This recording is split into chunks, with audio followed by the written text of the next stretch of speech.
तो dear student नमस्कार, मैं सुंदर सिंह आपको वेलकम करता हूं अपनी वाईटी क्लास के अंदर। और बच्चों, आज हम आपके लिए एक बहुत ही बेहतरीन फॉर्म लेकर आए हैं, वो पासपोर्ट ऑफिस का है। तो मैं आपको बता दूं, कई बार हम लोग खुद अप्लाई न करके दूसरों को गाइड भी कर सकते हैं कि भाई कौन कौन सी वैकेंसी रिसेंटली जो है रिलीज हुई है, कौन उसमें भर सकते हैं। तो आपके अंकल, आपके फादर किसी गवर्नमेंट डिपार्टमेंट के अंदर है, चाहे वो स्टेट गवर्नमेंट के अंदर हो, सेंट्रल गवर्नमेंट में, या यूटी के अंदर हो, यूनियन टेरिटरीज के अंदर, केंद्र शासित प्रदेश के अंदर। तो ये कुछ ऐसी वैकेंसीज आई हैं जो जो वो लोग इसमें अप्लाई भी कर सकते हैं। ठीक है जी। तो डायरेक्टली वो इसमें अप्लाई कर सकते हैं गवर्नमेंट। ठीक है, सेंट्रल गवर्नमेंट की वैकेंसीज हैं। और मैं आपको बता दूं, मिनिस्ट्री ऑफ एक्सटर्नल अफेयर्स, जिसको MEA कहते हैं। तो MEA की भी कुछ वैकेंसीज आई हैं। मिनिस्ट्री ऑफ एक्सटर्नल अफेयर इसको कहा जाता है, MEA कहलाता है बच्चे, ये मिनिस्ट्री ऑफ एक्सटर्नल अफेयर्स। तो MEA की वैकेंसी, जैसे कि यहाँ मेंशन भी किया मैंने, मिनिस्ट्री ऑफ एक्सटर्नल अफेयर्स की।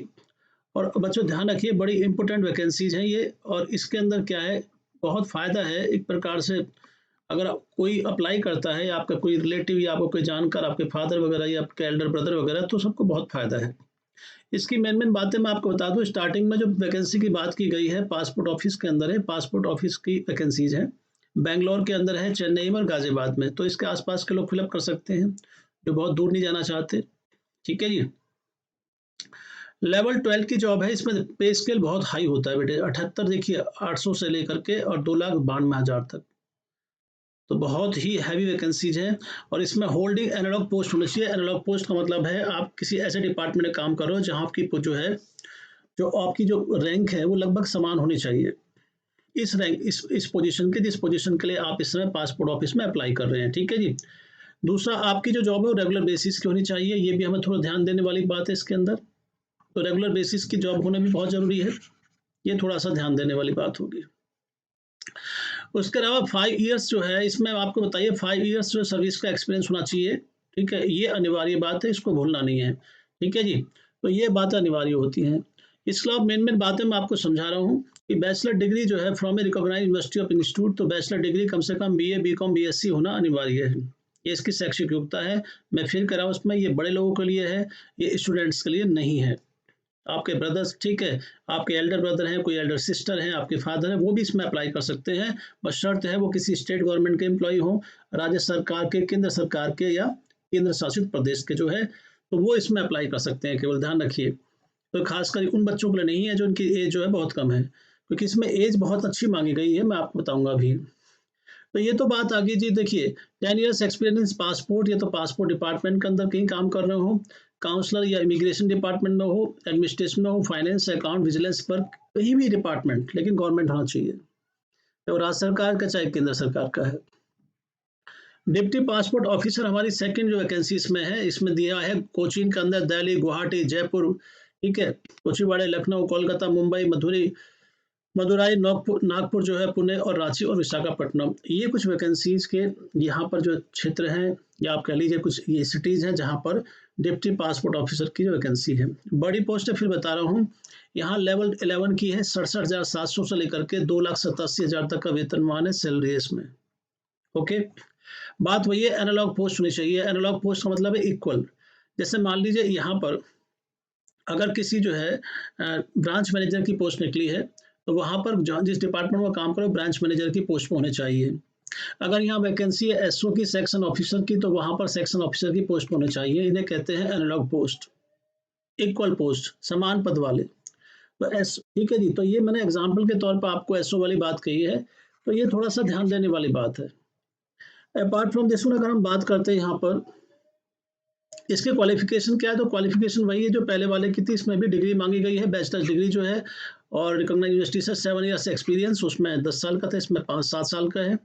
और वही immigration, counsellor, administration, finance, accounting, vigilance work, इस सेंट्रल गवर्नमेंट का, स्टेट गवर्नमेंट का हो, स्टेट ऑफिस का हो, या गवर्नमेंट की बात है, उसमें होगा तो वो लोग अप्लाई कर सकते हैं इजिली। ठीक है जी। तो इसमें लिखा हुआ है नोट के अंदर कि the departmental officer in the fed, ठीक है, फीडर कैटेगरी और who are in direct line of promotion shall not be eligible for consideration appointment or deputation। तो जो ऑलरेडी जो जिनकी प्रमोशन होने वाली डिपार्टमेंट के अंदर, अपने ही डिपार्टमेंट में वो यहाँ आना चाहें, ठीक है जी, नहीं जी, उनको नहीं लिया जाएगा। जैसे मान लीजिए किसी की जो है प्रमोशन होने वाली है 1 साल के अंदर, और ये पोस्ट थोड़ी सी अप है, ऊपर है, तो वो इसमें आकर के प्रमोशन नहीं ले सकते, उनका उनके डिपार्टमेंट से ही होगा। तो इक्वल पोस्ट होनी जरूरी है, मस्ट है इसके अंदर। सेकंड पॉइंट में कहा गया कि period of deputation including period of deputation in another x cadre past, ठीक है, post hold immediately proceeding this appointment, मतलब इसके समान ही पद होना चाहिए, ऐसा नहीं कि आपका 5 साल पहले का 10 साल पहले का बहुत गैप ना हो बीच में, ये ध्यान रखिए। और इसमें जो आयु की बात है, जो मैं आपको बता रहा था अहम बात, इसमें एज की बात यहाँ सिंपल की गई है। अगर मैं आपको इसको और आसान बना दूं आपके लिए समझने के लिए कि नॉट टू एक्सीड, ठीक है, 4 ईयर्स, तो उसमें कंटिन्यूटी जो है आपकी जॉब की लगभग 4 साल से ज़्यादा गैप ना हो और 56 ईयर्स के ऊपर आपकी जो है एज ना हो, 56 साल से ऊपर, मैंने कहा ना बड़े लोग के लिए। और इसमें जो यूजुअली डेपुटेशन होती है, नियुक्ति जो अपॉइंटमेंट है वो, ठीक है, डिप्टी पासपोर्ट ऑफिस में हो सकती है, पीएस के, पीएसएल के, पीओपीएस के, ठीक है, तो किसी में भी हो सकती है आपकी जो नियुक्ति यहाँ पर डेपुटेशन जो होती है।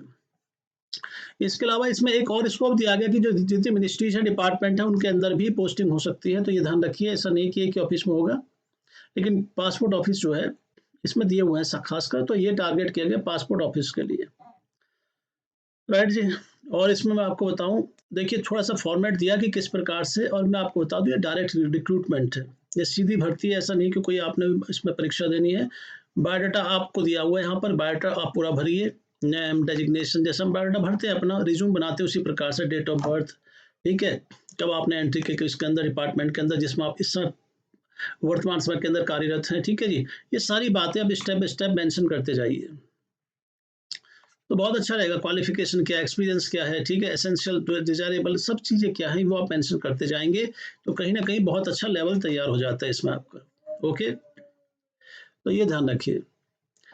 और यहाँ पे सिंपल इसके बारे में पूरा डिटेल दिया हुआ है कि किस प्रकार से पे रहेगा, और आपकी जो जानकारी है ऑफिस इंस्टीट्यूशन जहाँ से आपने किया हुआ है पहले जो है, तो ये कहीं ना कहीं आपकी जो एजुकेशनल बैकग्राउंड है, जो आपका वर्क बैकग्राउंड है, वो सारा का सारा आपने मेंशन करना है इसमें, और कोई इन्फॉर्मेशन गलत ना हो, पूरी सटीक इन्फॉर्मेशन आप फिलअप करेंगे, हर चीज़ के अंदर ध्यान से पढ़ करके आप इसको फिलअप करेंगे, ठीक है। और तो बच्चों ये थी हमारी आज की वैकेंसी। और देखिए इस समय मैं अनअकैडमी का हिस्सा हूँ, अनअकैडमी पे मैं सुबह के टाइम पढ़ाता हूँ लगभग 11 बजे, शाम को 6 बजे मेरी क्लास होती है, मंडे टू सैटरडे। आप मेरे साथ जुड़िए और बहुत ही बेहतरीन तरीके से आपको हम हेल्प करेंगे। और एक बात मैं इंपॉर्टेंट शेयर कर दूं, मेरा रेफरल कोड है सुंदर SSC, SUNDAR SSC, ऊपर भी आप देख सकते हैं स्क्रॉल बार के अंदर। तो चाहे आपने किसी भी सेगमेंट में एडमिशन लेना है, चाहे आपने SSC में लेना है, आपने, ठीक है, IIT JEE के अंदर लेना है, IIT JEE के अंदर आपने एडमिशन लेना है जी, या आपने नीट के अंदर लेना है, किसी भी सेगमेंट में हमारे अनअकैडमी के आपने एडमिशन लेना है, नीट के अंदर भी, तो आप इस रेफरल कोड को अप्लाई कीजिए, इससे आपको सीधा लाभ मिलेगा, ठीक है, तो बेनिफिट जरूर मिलेगा आपको जो है सुंदर SSC को। तो अनअकैडमी का हिस्सा बन जाइए, one of the largest platform है हमारा, और जरूर बनिए। और हमारे यहाँ कुछ क्विज होने वाले हैं, उसका भी लाभ उठाइए बेटे, ठीक है। Thank you so much for being with us. नमस्कार।